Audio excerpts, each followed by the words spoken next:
తెలంగాణలో మంత్రివర్గ విస్తరణ గురించి ప్రచారం మళ్లీ ఊపందుకుంది. ముఖ్యంగా ఉమ్మడి ఆదిలాబాద్ జిల్లాకు ఈసారి ఖచ్చితంగా మంత్రి పదవి లభిస్తుందని ఆశలు పెరిగాయి.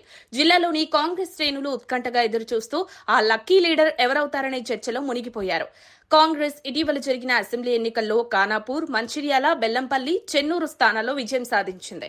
అయితే ప్రభుత్వం ఏర్పడిన తొలి మంత్రివర్గంలో జిల్లాకు ప్రాతినిధ్యం దక్కలేదు.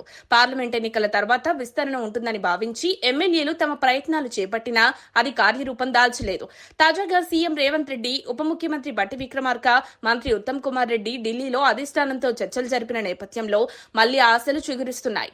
ఉమ్మడి ఆదిలాబాద్ జిల్లా నుంచి చెన్నూరు ఎమ్మెల్యే, మాజీ ఎంపీ గడ్డం వివేక్, మంచిర్యాల ఎమ్మెల్యే కుక్కిరాల ప్రేమ్సాగర్ రావులు మంత్రి పదవి కోసం పోటీ పడుతున్నారు.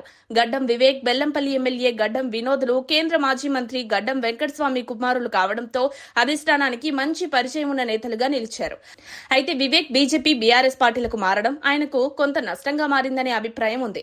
అదే సమయంలో పార్టీలో స్థిరంగా ఉన్న ప్రేమ్సాగర్ రావు తనకు బలం ఉందని భావిస్తున్నారు. ప్రేమ్సాగర్ రావు వర్గం తమ అనుకూల అంశాలుగా పీసీసీ అధ్యక్షుడిగా రేవంత్ రెడ్డి, ఆదివాసీ, దళిత, గిరిజన సభ విజయవంతంగా నిర్వహించడాన్ని, బట్టి విక్రమార్క చేపట్టిన పాదయాత్రను, ఖర్గే మంచిర్యాల సభ బాధ్యతలను సమర్థంగా నిర్వర్తించిన విషయాలను ప్రస్తావిస్తోంది.